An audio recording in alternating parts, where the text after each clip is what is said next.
जय हिंद। आज का चैप्टर है ये फ्रांस की क्रांति। ये इकाई 3 होगा। हम लोग बिहार जो एससीईआरटी है उसको कंप्लीट कर रहे हैं, उसी के तहत ये इकाई 3 होगा। फ्रांस की क्रांति, रूस की क्रांति, अमेरिका का स्वतंत्रता संग्राम, ये सब क्वेश्चंस जो है बनते ही हैं अगर वर्ल्ड हिस्ट्री पूछा जाता है तो ये इंपॉर्टेंट चैप्टर है, इससे क्वेश्चंस पूछे भी गए हैं। और वैसे भी मैं वहाँ नॉक कर दिया करती हूँ जहाँ चीजें जो है आपको याद करनी है। तो इस सारे चैप्टर जितने भी करवाए जा रहे हैं इन सभी के जो है ऑब्जेक्टिव भी मैं कराऊंगी। पहले सब्जेक्टिव से एक बार गो थ्रू करवा देना चाहती हूँ, ठीक है। तो अगर आप लोगों को वीडियो पसंद आता है तो लाइक कीजिए, अगर नए हैं तो चैनल को सब्सक्राइब कीजिए, जुड़िए चैनल से, आपको जरूर फायदा होगा। चलिए स्टार्ट करते हैं। तो सन 1789 की फ्रांस की क्रांति यूरोप के इतिहास में एक युगांतकारी घटना थी। तब यहाँ पे पहला यही क्वेश्चन बन जाता है कि फ्रांस की क्रांति जो है कब हुई थी, तो 1789 में हुई थी, ठीक है। उसके बाद क्या हुआ, जिसने ये एक युग का अंत और दूसरे युग के आगमन का मार्ग प्रशस्त किया। इस क्रांति ने फ्रांस में राजतंत्र को समाप्त कर सामाजिक व्यवस्था के नए विचारों, स्वतंत्रता, समानता एवं बंधुत्व तथा मानव अधिकार के नए सिद्धांतों, आदमी स्वतंत्र पैदा होता है, को प्रतिष्ठापित किया और यूरोप की पुरानी रीतियों तथा संस्थाओं को चुनौती दी। इस तरह के विचार स्वतंत्र का प्रादुर्भाव यूरोप के पुनर्जागरण के परिणाम स्वरूप था।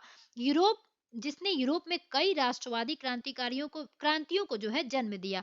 ये क्रांतियां सामंतवादी एवं निरंकुश शासन व्यवस्था तथा शोषण करने वाली सामाजिक व्यवस्था के खिलाफ थी। इसी क्रम में सन 1776 ईस्वी में अमेरिका का स्वतंत्रता संग्राम एवं सन 1783 ईस्वी में ब्रिटेन के विरुद्ध उसके उपनिवेशों की स्वाधीनता ने फ्रांस की पुरातन व्यवस्था को समाप्त कर स्वतंत्र विचार वाले समाज की स्थापना का मार्ग प्रशस्त किया।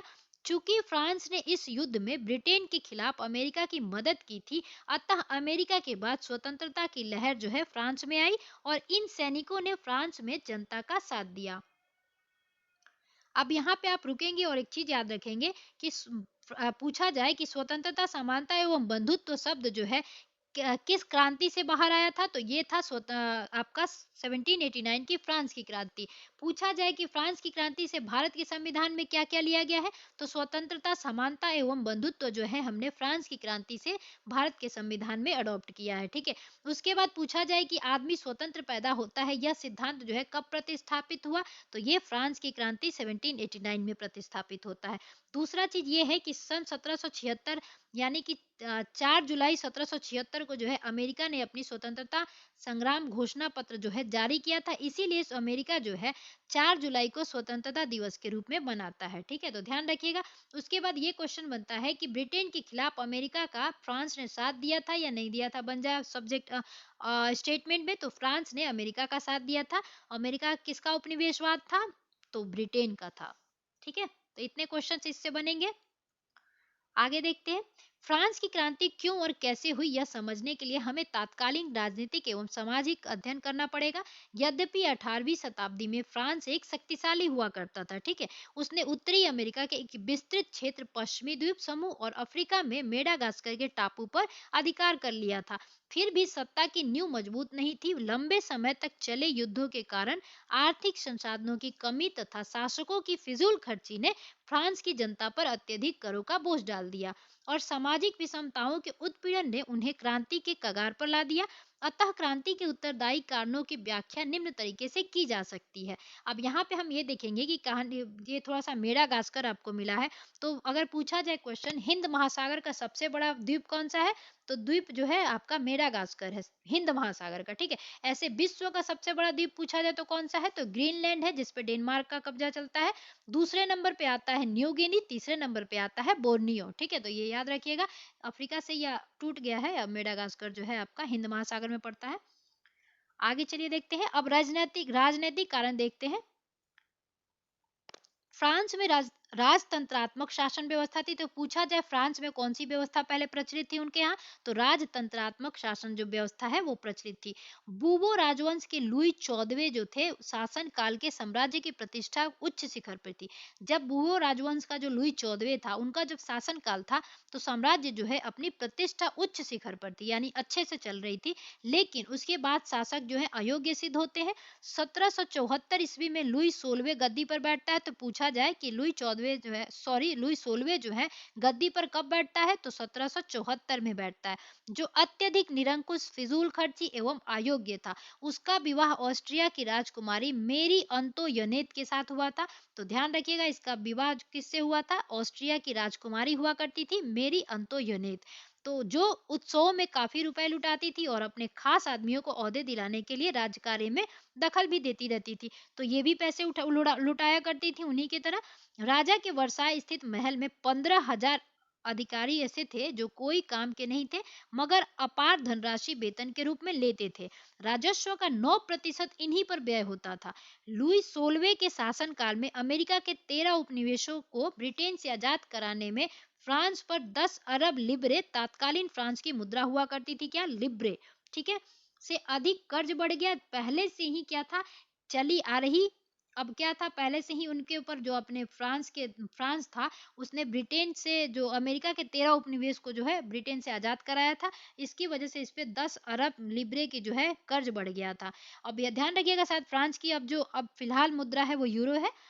पहले से ही चली आ रही आर्थिक संसाधनों की कमी ने राजा को अपने नियमित खर्च को चलाने के लिए जनता पर करों में वृद्धि के लिए बाध्य किया। अब इसके राजस्व में जो है कमी आने लगी। अब राजस्व की कमी को भरपाई कैसे करेगा, तो ये अपनी प्रजा पे क्या करता था, कर का जो रेशियो है वो बढ़ा दिया करता था, ठीक है। राजनीतिक कारण मेन मेन कौन थे ये देख लेते हैं। तो निरंकुश एवं अयोग्य शासक, ठीक है। संसद की बैठक 175 वर्षों तक नहीं बुलाई गई थी। अत्यधिक केंद्रीयकरण की नीति अपनाई जा रही थी। स्वायत्ता शासन का अभाव था। मेरी अंत्योन्यत का प्रभाव भी था, क्योंकि वो भी पैसे क्या करती थी, खर्च करती थी, और सत्ता में भी वो क्या करती थी, हस्तक्षेप करती थी। निरंकुश राजतंत्र पर नियंत्रण का अभाव था। यद्यपि स्टेट जनरल संसदीय संस्था थी, वहां पे फ्रांस में क्या था, स्टेट जनरल व्यवस्था थी, ठीक है, संस्था थी। लेकिन राजा की निरंकुशता का यह एक बड़ा उदाहरण था कि सन 1614 ईस्वी के बाद 175 वर्षों तक इसकी कोई बैठक नहीं हुई थी। लुई 14वें की निरंकुशता इस बात से पता चलता है कि वह कहा करता था कि मैं ही राज्य हूँ, आई एम द स्टेट। लेकिन चूंकि वह योग्य शासक था, विद्रोहियों को कुशलता पूर्वक दबा देता था। अतः उस समय राज्य की पूरी शक्ति उसके हाथ में निहित हो गई थी। लेकिन उसके उत्तराधिकारियों में इस तरह के गुणों का अभाव था। तो जो उत्तराधिकारी थे वो इतने निरंकुश नहीं थे, उनमें अभाव था। और ये जो था आपका लुई 14वां, ये बहुत मतलब ताकतवर था, और ये कहा करता था मैं ही राज्य हूँ। तो I am the state, statement किसकी है, तो वो हो जाएगी लुई 14वें की, ठीक है। और 175 वर्षों तक जो है आपका स्टेट जनरल की कोई बैठक नहीं हुई थी, ये भी ध्यान रखिएगा। अब आगे देखते हैं, राजा की निरंकुशता एवं स्वे इच्छाचारिता पर अंकुश लगाने के लिए फ्रांस में पार्लमा नामक संस्था हुआ करती थी। तो अब पूछा जाए पार्लमा नामक संस्था क्या थी, तो वो राजा की निरंकुशता एवं स्वेच्छाचारिता पर जो है अंकुश लगाने के लिए एक संस्था बनाई गई थी। और ये कहाँ प्रचलित थी, तो फ्रांस में प्रचलित थी, ठीक है। जिसकी संख्या कितनी थी, 17 थी, और जिसका गठन न्यायालय के रूप में किया गया था। न्यायाधीशों का पद कुलीन वर्ग के लिए सुरक्षित हुआ करता था, और ये पद वंश क्रमानुगत होते थे, यानी वंशानुगत होते थे। आवश्यकता पड़ने पर राजा इन्हें पैसे के बल पर अपनी बात मनवाने के लिए बाध्य कर देता था। इस तरह व्यवहार में इस पर भी राजा का ही नियंत्रण था, ठीक है। तो परमा जो थी बस नाम की थी, ये इमेज दिया हुआ है फ्रांस की उस समय की, फ्रांस का राजनीतिक मानचित्र था वो। अब आगे देखते हैं, केंद्रीयकरण की प्रवृत्ति फ्रांसीसी क्रांति की सबसे बड़ी बुराई थी। स्वायत्ता शासन का सर्वथा अभाव था, जबकि पड़ोस के इंग्लैंड में इस तरह के शासन का संचालन स्वायत्ता शासन की संस्थाओं द्वारा होता था। फ्रांस में हर जगह वर्साय के राजमहल की ही प्रधानता थी। राजा के अलावा मेरी अंतोयनेत के द्वारा शासन का दुरुपयोग किया जा रहा था, जिससे जनसाधारण की धारणाएं राजतंत्र के बिल्कुल खिलाफ हो गई। सन 1789 ईस्वी आते आते तक जनसाधारण जो आम जनता थी, वो शासन में भाग लेने के लिए उतावला होने लगती है, ठीक है। उस समय वहां कोई भी ऐसी संस्था नहीं थी जो उनकी उग्र मनोवृत्ति पर रोक लगा सके, ठीक है। अच्छा पूछा जाए स्वायत्ता के लिए कौन सी जो आपकी सभ्यता है या राजवंश से जानी जाती है, तो चेलो वंश जो है आपको, चेरो वंश जो है, चोल वंश, सॉरी, चोल वंश जो है आपका स्वायत्ता शासन के लिए जानी जाती है, जिसका विवरण जो है उत्तर मेरू में मिलता है, ठीक है। अपने भारत के लिए ये क्वेश्चन था। चलिए आगे देखते हैं सामाजिक कारण, ठीक है। तो 18वीं शताब्दी में फ्रांसीसी समाज 3 स्टेट्स अर्थात श्रेणी में बटे हुए थे। तो उस समय जो 18वीं शताब्दी थी, उस समय फ्रांसीसी समाज जो थे 3 स्टेट्स में बटे हुए थे, ठीक है। तो देखेंगे हम कौन कौन से थे। प्रथम स्टेट्स में पादरी, थे जिनकी संख्या लगभग 1,30,000 हुआ करती थी। दूसरे स्टेट में अविभाजित वर्ग थे और उन जिसमें लगभग 80,000 जो परिवार या 40 लाख व्यक्ति हुआ करते थे। दोनों वर्ग करों से मुक्त होते थे। उस समय फ्रांस की जनसंख्या लगभग 2.5 करोड़ थी, ठीक है। फ्रांस की कुल भूमि का 40% इन्हीं के पास था। सोचिए 40% जो था प्रथम स्टेट एवं दूसरे स्टेट के हाथ में ही आया करता था। ठीक। आगे देखेंगे 90% जनता तीसरे स्टेट्स में थी, ठीक है। तो तीसरे स्टेट में थी जिनको कोई भी विशेषाधिकार प्राप्त नहीं हुआ करता था। ये अपने स्वामी की सेवा, स्वामी के घर एवं खेतों में काम करना, सैन्य सेवाएं देना अथवा सड़कों के निर्माण में सहयोग देना आदि कार्यों के लिए बाध्य थे। उन्हें सभी प्रकार के कर देने पड़ते थे। इसी वर्ग में डॉक्टर, वकील, जज, अध्यापक, व्यापारी, शिक्षक, लेखक, शिल्पी एवं मजदूर आदि शामिल थे जो शहरी क्षेत्र में रहते थे। अब देख लीजिए ये जो प्रथम स्टेट और दूसरा सेकंड स्टेट कह रहा है वो क्या है। तो प्रथम स्टेट्स में कौन लोग रहेंगे, पादरी वर्ग रहेगा। द्वितीय स्टेट्स में कौन रहेंगे, कुलीन वर्ग रहेगा, नोबिलिटी वाले लोग, ठीक है। और तृतीय स्टेट्स में कौन रहेंगे, तो बड़े व्यापारी, व्यवसायी एवं शिक्षित वर्ग रहेंगे, ठीक है। और किसान एवं शिल्पी रहेंगे, छोटे किसान, नौकर एवं मजदूर रहेंगे, ठीक है। तो ये भी पूछा जा सकता है कि फर्स्ट स्टेट्स में कौन कौन रहते, तो ये चीजें आप लोग एक बार ध्यान में रख लीजिएगा, ठीक है। मध्यम वर्ग कहलाता था जिन्होंने फ्रांस की क्रांति में अहम भूमिका निभाई थी। तो तीसरे स्टेट्स वाले ही जो थे फ्रांस की क्रांति में अहम भूमिका निभाएंगे। मध्यम वर्ग में सबसे अधिक असंतोष था जिसका सबसे बड़ा कारण था कि सुयोग्य एवं संपन्न होते हुए भी उन्हें कुलीनों जैसा सामाजिक सम्मान प्राप्त नहीं था। संपन्नता और उन्नति के बावजूद भी वे सभी तरह के राजनैतिक अधिकारों से वंचित थे। राज्यों में सभी बड़े पद कुलीनों के लिए सुरक्षित हुआ करते थे। उनका मानना था कि सामाजिक ओहदे का आधार योग्यता होना चाहिए, ना कि वंश। तो बिल्कुल सही मानते थे ये लोग। अब सामाजिक कारण में मेन पॉइंट क्या है, तो मध्यम वर्ग में राजनीतिक अधिकारों के प्रति सजगता, सामाजिक असमानता में से असंतोष, कृषकों की दयनीय स्थिति हो जाना। तो लगभग सभी जो है ना स्वतंत्रता संग्राम जितने भी हुए हैं, युद्ध हुए हैं, सभी के एक ही टाइप के जो है प्रॉब्लम्स होते हैं। मध्यम वर्ग के साथ कुलीन वर्ग के लोग बहुत बुरा और असमानता का व्यवहार किया करते थे। यह बात उन्हें बहुत अपमानजनक लगती थी। इसी वजह से फ्रांस की क्रांति का सबसे महत्वपूर्ण नारा समानता था जिसने मध्यम वर्ग ने आगाज किया था, ठीक है। फ्रांसीसी समाज ने कृषकों की स्थिति तो और भी दयनीय थी। उन्हें अनेक प्रकार का कर देना पड़ता था। कहा जाता था कि क्रांति के पूर्व फ्रांस में कुलीन लड़ते थे, पुजारी पूजा करते थे और जन साधारण उनका खर्च उठाते थे। सोचिए कैसे ये लोग थे। तो the nobles fight, the clergy pray and the people pay, sorry people जो है पे करते थे, ठीक है। आगे है आर्थिक कारण। विदेशी युद्ध और अपव्यय ने फ्रांस की आर्थिक स्थिति डवाडोल कर दी, यानी कि हिला के रख दी। प्रति वर्ष आय से अधिक व्यय होता था, इसलिए कर लगाने की प्रथा प्रचलित थी। यह कर व्यवस्था असमानता और पक्षपात के सिद्धांत पर आधारित थी। कर निश्चित करने और वसूलने के तरीके भी समान नहीं था। प्रत्येक 5 या 6 वर्ष बाद फ्रांस की सरकार पूंजीपतियों को कर वसूलने का ठेका दे दिया करती थी। ये पूंजीपति टैक्स फार्मर कहे जाते थे। तो ध्यान रखिएगा, पूछा जाए कि फ्रांस में जो है टैक्स फार्मर क्या हुआ करते थे, तो ये लोग जो है पूंजीपतियों को कर वसूलने का ठेका देते थे, उन्हीं को क्या कहा जाता था, टैक्स फार्मर, ठीक है। ये रैयतों से अधिक टैक्स वसूलते थे और सरकार को निश्चित रकम देने के बाद बाकी रकम को अपने जेब में रख लेते थे। इस तरह बेचारे किसान अत्यधिक आर्थिक कष्ट का सामना कर रहे थे। तो ये सेम चीज हमने भारत में भी देखी है, ठीक है। अब आर्थिक कारण जो मेन है वो देख लेते हैं। तो असमान कर प्रणाली, भूमि कर, धार्मिक कर एवं अन्य कर, सामंती कर का बोझ हो गया, ठीक है। बेरोजगारों की समस्या स्टार्ट हो गई, गिल्ड की पाबंदी, उसके बाद प्रांतीय आयात कर एवं सामंती आयात कर से व्यापारियों में असंतोष।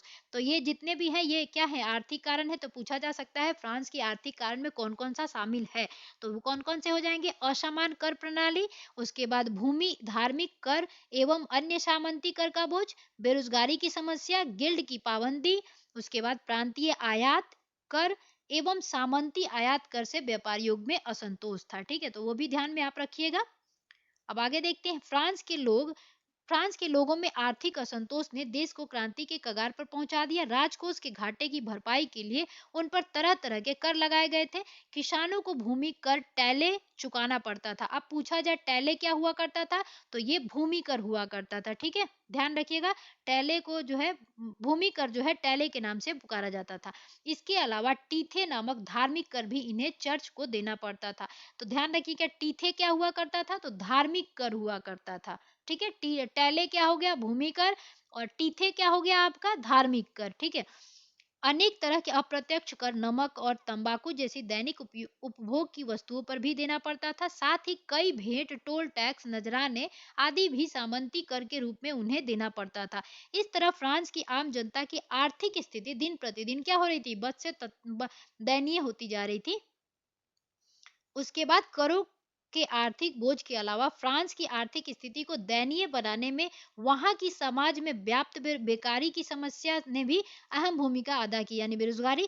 उस समय औद्योगिक क्रांति हो चुकी थी और देशों में मशीनों का प्रयोग आरंभ हो चुका था।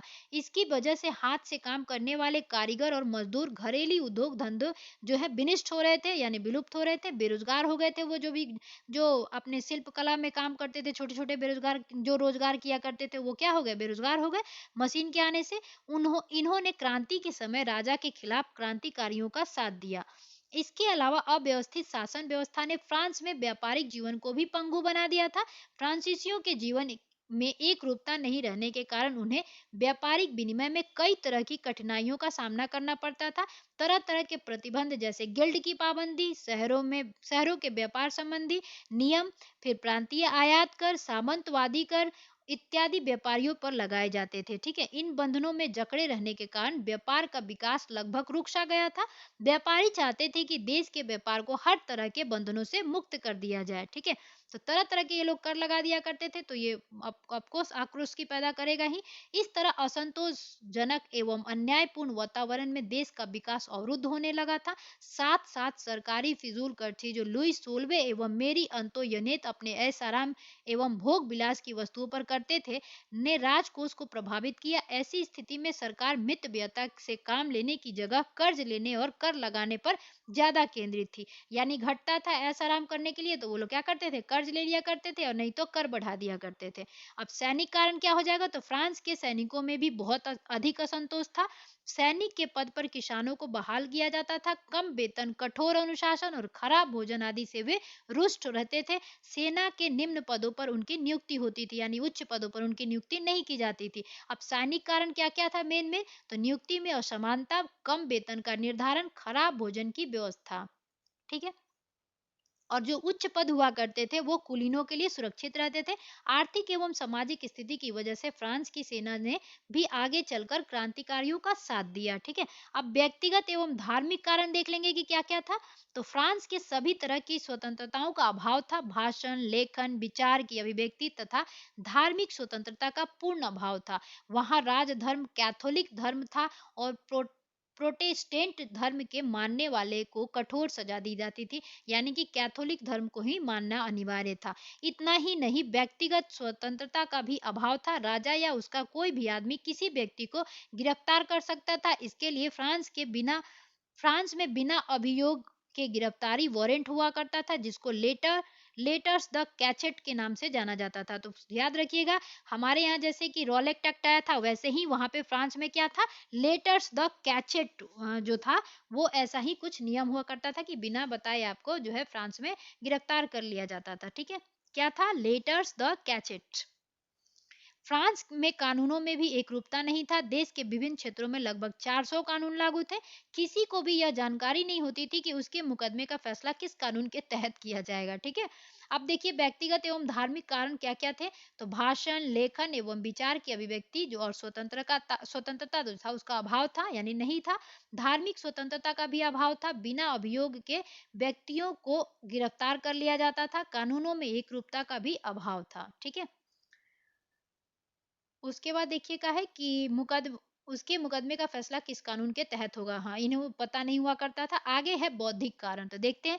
फ्रांसीसी क्रांति के विषय में यह कहा जाता है कि यह एक मध्य वर्गीय क्रांति था। तो अब ध्यान रखिएगा, फ्रांसीसी क्रांति को क्या कहा जाता है, तो मध्य वर्गीय क्रांति के नाम से भी जाना जाता है, जिसमें शिक्षित वर्ग के लोगों ने तात्कालीन राजनीतिक, सामाजिक, आर्थिक एवं धार्मिक दोषों को पर्दाफाश किया और जनमानस में आक्रोश पैदा किया। फ्रांसीसी बुद्धिजीवियों ने फ्रांस में बौद्धिक आंदोलन का सूत्रपात किया। इनमें प्रमुख, अब ध्यान रखिएगा, क्वेश्चंस पूछा गया था कि फ्रांस की क्रांति में कौन कौन से बुद्धिजीवी जो थे शामिल थे, और मॉन्टेस्क्यू, वॉल्टेयर और रूसो का जो है नाम उसमें ऑप्शन में दिया गया था, जो कि आंसर था। यानी कि यहीं से सीधे आपका लाइन बाय लाइन क्वेश्चंस बनाया गया था अभी बीपीएससी 3 2.0 में। अब देख लेते हैं कि फ्रांस की क्रांति में बुद्धिजीवी कौन कौन से थे। तो इसमें प्रमुख थे मॉन्टेस्क्यू, वॉल्टेयर और रूसो थे। मॉन्टेस्क्यू ने अपनी पुस्तक विधि की आत्मा, द स्पिरिट ऑफ लॉज में सरकार के 3 अंगों कार्यपालिका, विधायिका और न्यायपालिका को अलग अलग रखने के विषय में बताकर शक्ति पृथक्करण का सिद्धांत का पोषण किया है। अब ध्यान रखिएगा, पहले तो यहाँ पे कि मोंटेस्क्यू का एक पुस्तक का नाम क्या था, तो द स्पिरिट ऑफ लॉ या विधि की आत्मा, ठीक है। उसमें उन्होंने क्या किया था, सरकार की कार्यपालिका को 3 अंगों में जो है विभाजित किया था। कौन कौन, कार्यपालिका, न्यायपालिका और विधायिका, जो अभी भी हमारे भारत में है, अलग अलग रखने के विषय में बताकर शक्ति पृथक्करण सिद्धांत का पोषण किया था। वॉल्टेयर ने चर्च, समाज और राजतंत्र के दोषों का पर्दाफाश किया। यद्यपि यह वह जनतंत्र का पक्षधर नहीं था, तथापि राजतंत्र प्रजाहित में होना चाहिए, इसका प्रबल समर्थक था वो। मोंटेस्क्यू और वॉल्टेयर सुधार चाहते थे, परंतु रूसो पूर्ण परिवर्तन चाहता था, ठीक है। तो यहाँ ध्यान रखिएगा कि मोंटेस्क्यू और वॉल्टेयर जो है सुधार चाहते थे, उसमें अमेंडमेंट चाहते थे, लेकिन रूसो क्या कहता था कि नहीं, कंप्लीटली चेंज करो, ठीक है। पूर्ण परिवर्तन चाहता था रूसो। उसने अपने प्रसिद्ध पुस्तक सामाजिक संविदा, सोशल कॉन्ट्रैक्ट में राज्य को व्यक्ति द्वारा निर्मित संस्था और सामान्य इच्छा, जनरल विल्स को संप्रभु माना है। तो ध्यान रखिएगा, ये भी क्वेश्चन अब भी शायद पूछा गया था, 3.0 में पूछा गया था कि द सोशल कॉन्ट्रैक्ट बुक किसकी लिखी गई है। तो ये सामाजिक संविदा, इसका हिंदी है, ये किसने लिखा था, रूसो ने लिखा है। ध्यान रखिएगा कि रूसो की ये बुक है, ठीक है। तो ये अभी क्वेश्चन 3.0 में पूछा गया था, ठीक है। उसमें उसने क्या कहा था कि सामान्य इच्छा और निर्मित संस्था को संप्रभु माना जाना चाहिए, कि यानी कि सबकी इच्छा को जो है मतलब वैल्यू करना चाहिए। वह जनतंत्र का समर्थक था। दिदरो के बृहत ज्ञानकोश के लेखों ने फ्रांस में क्रांतिकारी विचारों का प्रसार किया। अब यहाँ ध्यान रखिएगा, दिदरो का क्या था, बृहत ज्ञानकोश लेख, ठीक है। तो इनकी लेख है ये दिदरो की। तो ये क्या है, बृहत ज्ञान कोश। बृहत ज्ञान कोश किसके द्वारा लेख है, किसकी लेख है, तो दिदरो की है। इंसाइक्लोपीडिया, ठीक है, याद रखिएगा, इंसाइक्लोपीडिया किसकी लेख है, दिदरो की है। फ्रांस में क्रांतिकारी विचारों का ये प्रचार करती है। फ्रांस में क्वेजनो एवं तुर्गो जैसे अर्थशास्त्रियों ने समाज में आर्थिक शोषण एवं आंतरिक नियंत्रण की आलोचना करते हुए मुक्त व्यापार का समर्थन करते हैं। तो ध्यान रखिएगा, यहाँ पे ये दो आर्थिक मतलब अर्थशास्त्री थे, कौन कौन थे, तो वे थे क्वेजनो एवं तुर्गो। ये नाम याद रखिएगा आप। इन्होंने क्या कहा था कि आर्थिक शोषण और आर्थिक नियंत्रण की आलोचना करते हुए मुक्त व्यापार का समर्थन किया था, ठीक है। अब चलते हैं, विदेशी घटनाओं का क्या प्रभाव पड़ता है फ्रांस की क्रांति पे, ये रूसो थे, इनको देख लीजिएगा।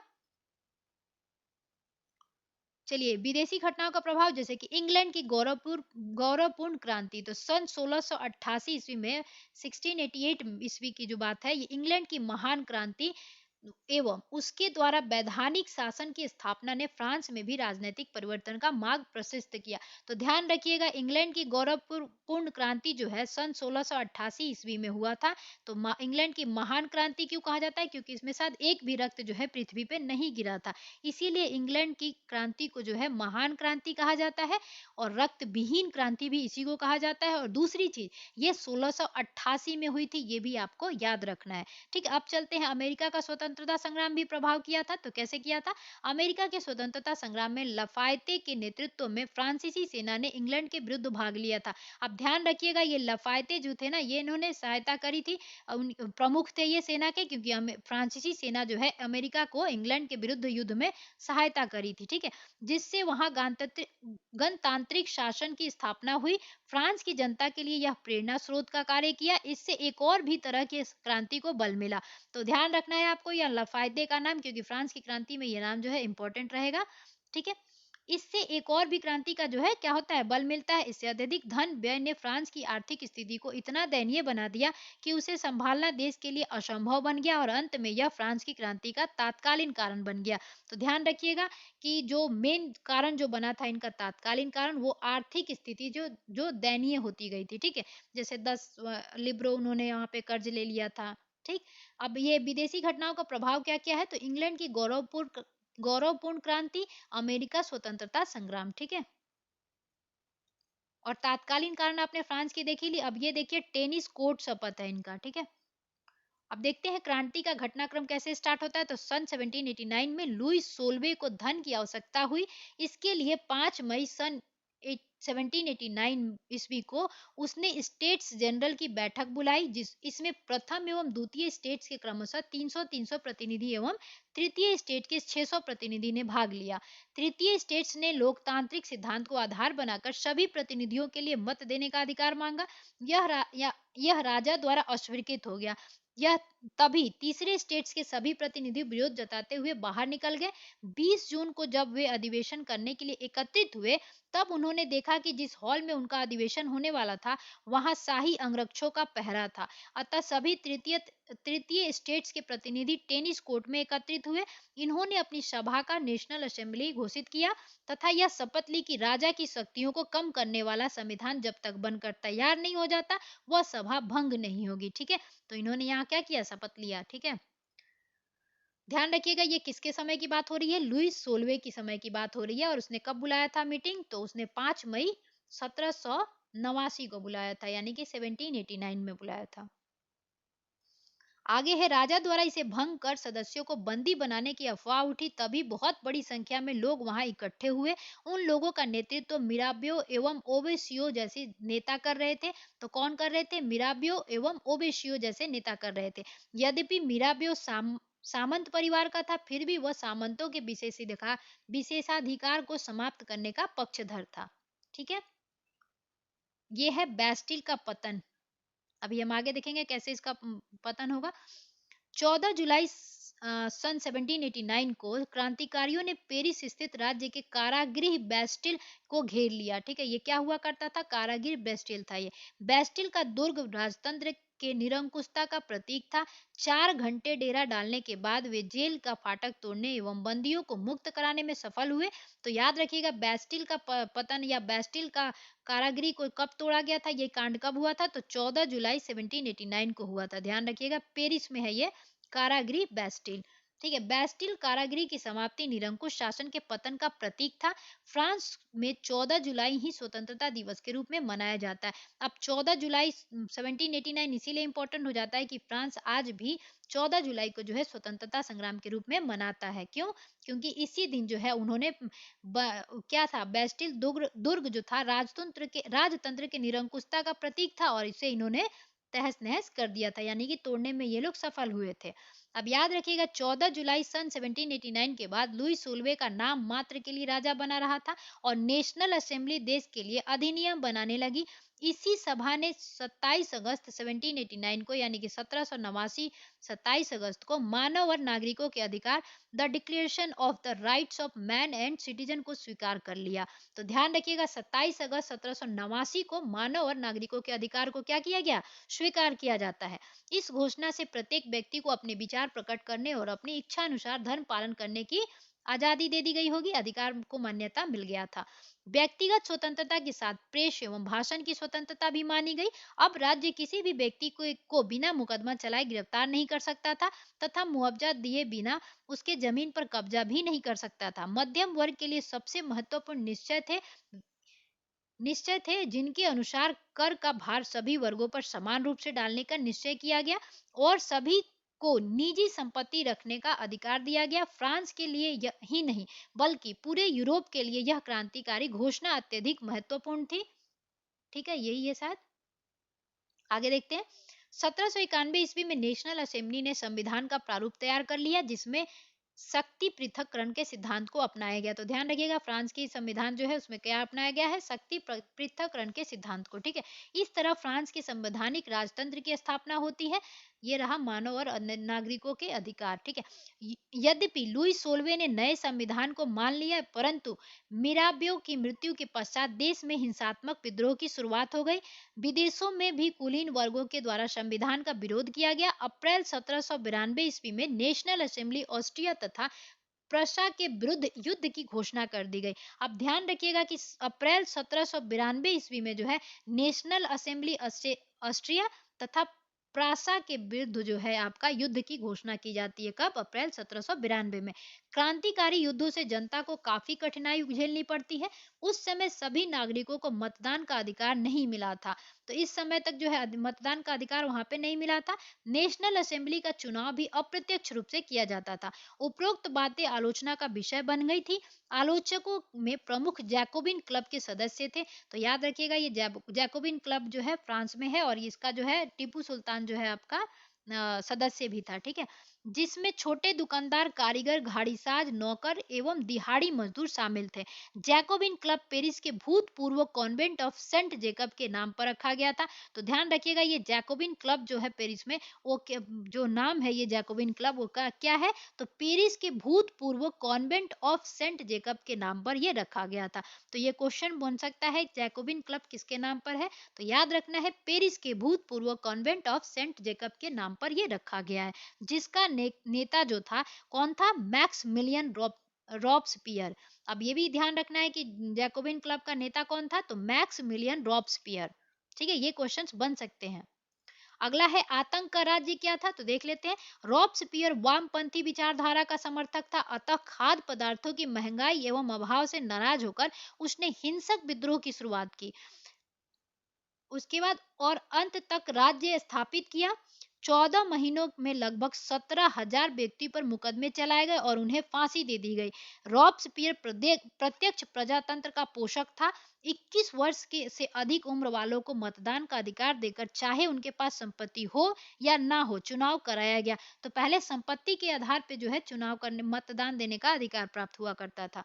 बाद में इसको हटा दिया गया। 21 सितंबर 1792 को नव निर्वाचित असेंबली को कन्वेंशन नाम दिया गया तथा राजा की सत्ता को समाप्त कर दिया गया। देशद्रोह के अपराध में लुई सोलवे पर मुकदमा चलाया गया और 1793 ईस्वी को उन्हें फांसी पर दिया गया। बाद में मेरी अंतोयनेत को भी फांसी दे दी गई। ध्यान रखिएगा ये घटना जो है पूछी जाती है कि कौन सा ऐसा फ्रांस का राजा था जिसको राजद्रोह के अपराध में फांसी की सजा दी गई थी, तो वो था लुई सोलवा। उसके बाद उसकी बीवी जो थी ऑस्ट्रिया की राजकुमारी मेरी अंतोयनेत, उसको भी बाद में फांसी दे दिया गया। और जो ये लुई सोलवा था उसको फांसी कब मिला था, तो 21 जनवरी 1793 को मिला था। आपको ये ध्यान रखना है, ये क्वेश्चन बनता है। अब आगे देखते हैं रॉब्सपियर द्वारा स्थापित आतंक का राज्य अक्टूबर 1793 में उत्कर्ष पर था। कन्वेंशन द्वारा राष्ट्र की एकमात्र भाषा फ्रेंच घोषित की गई। तो कौन सी भाषा घोषित की गई थी, फ्रेंच। कानूनों का संकलन कराया गया। उपनिवेशों में गुलाम बनाकर भेजने की प्रथा को समाप्त कर दी गई। प्रथम पुत्र को ही उत्तराधिकारी बनाने का प्रथा भी समाप्त कर दिया गया। राष्ट्र का नया कैलेंडर 22 सितंबर 1792 से लागू कर दिया गया। तो वहां का कैलेंडर कब से लागू हुआ, 12 सितंबर 1792 को लागू हुआ। इन सभी को रॉब्सपियर ने सर्वोच्च सत्ता की प्रतिष्ठा के रूप में स्थापित किया। किसने किया यह सब, रॉब्सपियर ने किया था। परंतु ये अस्थायी सिद्ध हुए। उनकी उसकी हिंसात्मक कार्रवाइयों की वजह से विशेष न्यायालय ने जुलाई 1794 में उसे मृत्यु दंड दे दिया। अब ध्यान रखिएगा कि 17 जुलाई 1794 को रॉब्सपियर को जो है न्यायालय के द्वारा मृत्यु दंड दे दिया गया था। उसके बाद सन 1795 ईस्वी में नया संविधान फिर बनाया गया, जिसने फ्रांस में गणतांत्रिक शासन की शुरुआत की थी। आगे चलकर नेपोलियन बोनापार्ट ने इसे स्वयं स्वयं को इस गणराज्य का प्रधान घोषित कर विधि संहिता लागू किया। तो अब आगे चल के ये नेपोलियन बोनापार्ट के भी बारे में बहुत चीजें मिलेंगी, ठीक है। उसके सुधार कार्यों ने तत्कालीन फ्रांस के उत्थान में काफी सहयोग प्रदान किया। अब देखिए क्रांति के परिणाम क्या क्या होते हैं आपके यहाँ पे। तो क्रांति का परिणाम ये आया कि पुरातन व्यवस्था का अंत हो गया। फ्रांस की क्रांति ने वहां की पुरातन व्यवस्था एंशियंट रेजिम जो थी उसको समाप्त कर आधुनिक युग को जन्म देते हैं, जिसमें स्वतंत्रता, समानता, बंधुता, लिबर्टी, इक्वलिटी एंड फर्टर्निलिटी जो है उसको प्रोत्साहन मिलता है, ठीक है, फ्रैटर्निलिटी। सामंतवाद का अंत हो गया। धर्मनिरपेक्ष राज्य कैसे बनता है देखिए, इस क्रांति ने राज्य को धर्म से अलग कर धर्मनिरपेक्ष राज्य की स्थापना की। धार्मिक क्षेत्र में बुद्धिवाद का उदय हुआ और जनता जनता को धार्मिक स्वतंत्रता प्रदान की गई। तो हमारे भारत में भी धर्मनिरपेक्ष राज्य, हमारा जो इंडिया है धर्मनिरपेक्ष है, हमारा संविधान धर्मनिरपेक्ष को सपोर्ट करता है। हमने इसी से लिया था, फ्रांस की क्रांति से। ठीक है, आगे देखते हैं। तो जनतंत्र की भी स्थापना होती है। तो क्या देख लेते हैं, फ्रांस की क्रांति ने राजा के दैवी अधिकार के सिद्धांतों को भी समाप्त कर दिया और जनतंत्र की स्थापना की। व्यक्ति की महत्ता बढ़ी। फ्रांस के नेशनल असेंबली ने पहली बार व्यक्ति की महत्ता पर बल दिया। नागरिकों के मौलिक अधिकार एवं कर्तव्यों की घोषणा की गई। ठीक है, समाजवाद का प्रारंभ होता है अब इसमें। तो फ्रांस की क्रांति ने समाजवादी प्रवृत्तियों को बल दिया। जैकोबिन्स ने सामान्य जनता के अधिकारों की रक्षा एवं अमीरों की जगह गरीबों का पक्ष लिया। उनके राजनीतिक अधिकारों की घोषणा भी की गई।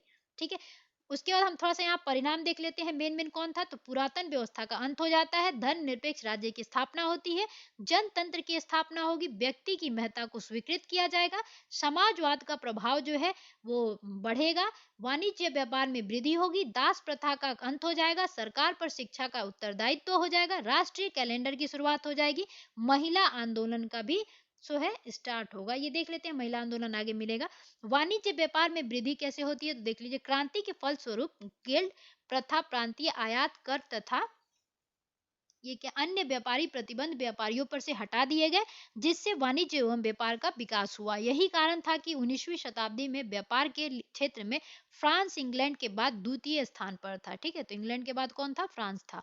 दास प्रथा का उन्मूलन देख लेते हैं। तो इस क्रांति ने फ्रांस में दास प्रथा का उन्मूलन किया। सन 1794 ईस्वी में 1794 में कन्वेंशन होता है, एक सम्मेलन होता है, दास मुक्ति कानून को उसमें पारित कर दिया गया। तो कब किया गया, ये 1794 में दास मुक्ति कानून को जो है पारित किया गया। यद्यपि आगे चलकर इसे नेपोलियन के द्वारा समाप्त कर दिया। अब इसे आगे चल के कौन ने समाप्त किया, तो नेपोलियन बोनापार्ट ने किया।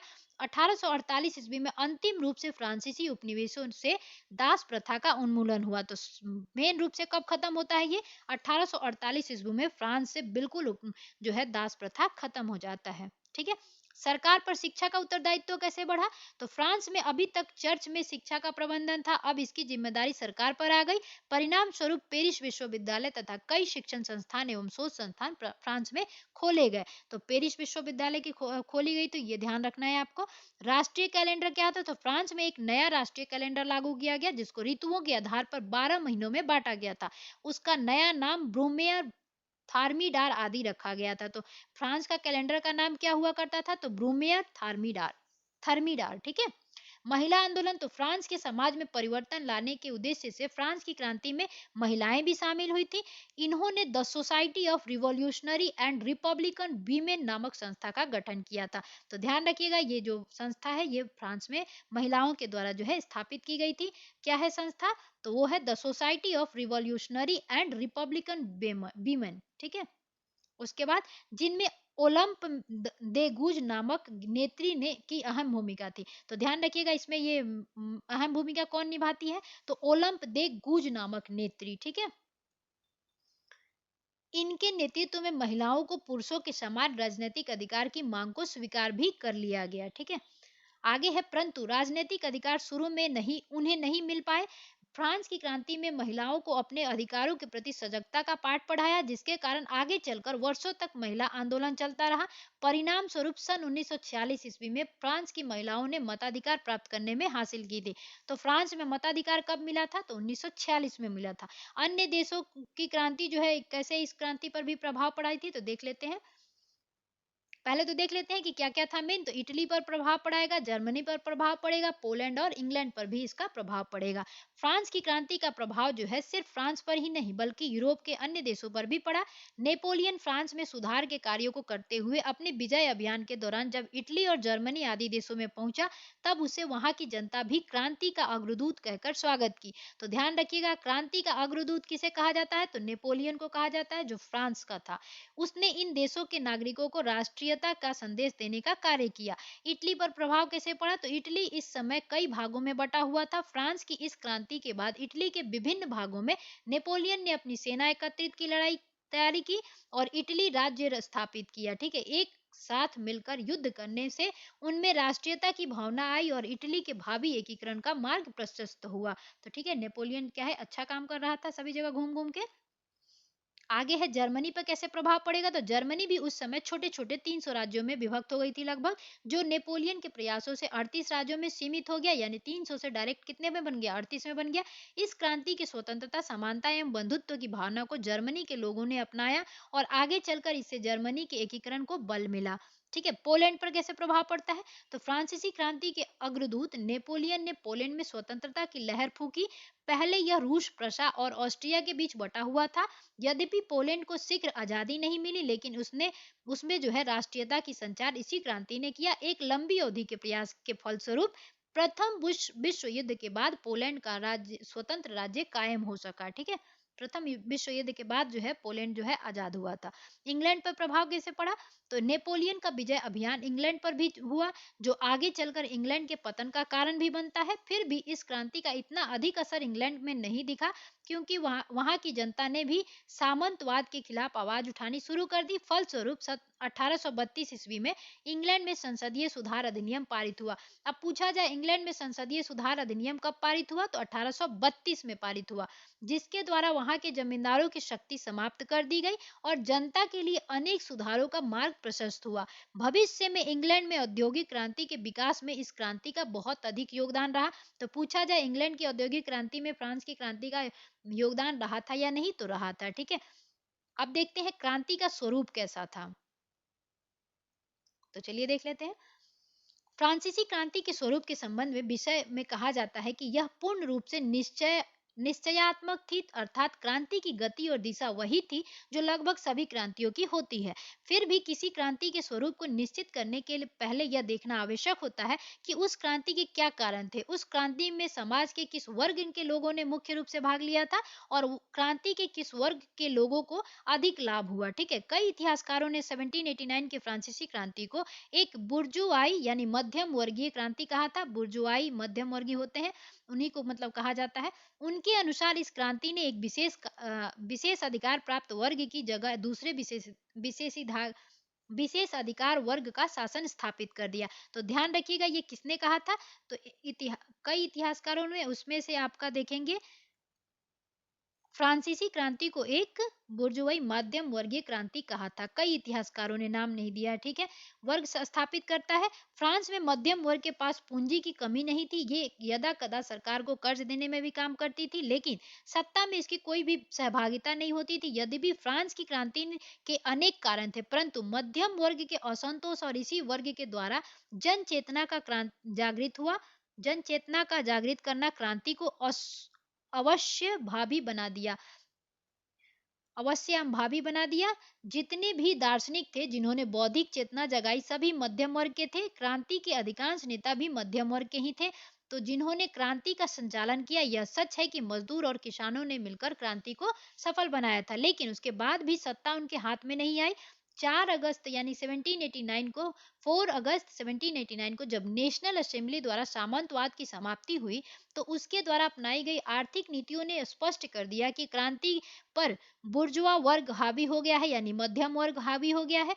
इस क्रांति से मध्यम वर्ग को ही लाभ हुआ है, साधारण जनता तो मताधिकार भी नहीं दिया है। कि नेशनल असेंबली ने एक कानून बनाकर मिलों में काम करने वाले मजदूरों के संगठन पर प्रतिबंध लगा दिया। ठीक है, क्रांति का नारा स्वतंत्रता, समानता एवं बंधुत्व का प्रयोग पादरियों तथा सामंतों के विशेषाधिकार को समाप्त करने एवं मध्यम वर्ग के लोगों के लिए विशेष सुविधाएं प्राप्त करने के लिए था।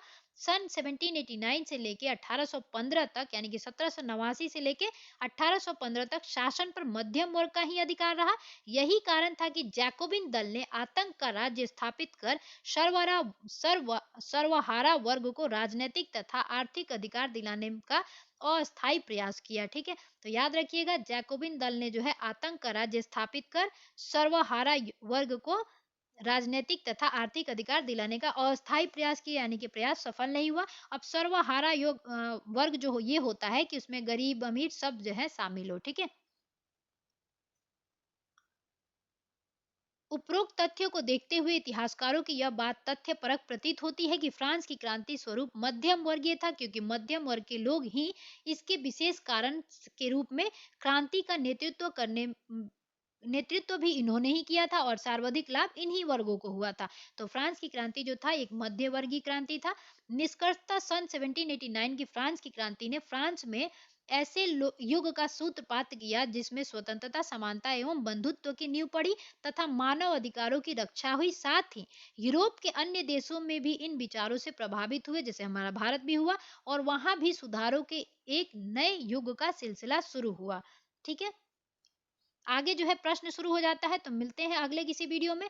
देखिए, अगर वीडियो पसंद आया हो तो लाइक जरूर करके जाइएगा, लाइक करना मत भूलिएगा। नए हैं तो सब्सक्राइब करके जाइए, आपको जरूर फायदा होगा। चलिए मिलते हैं अगले वीडियो में, तब तक के लिए जय हिंद।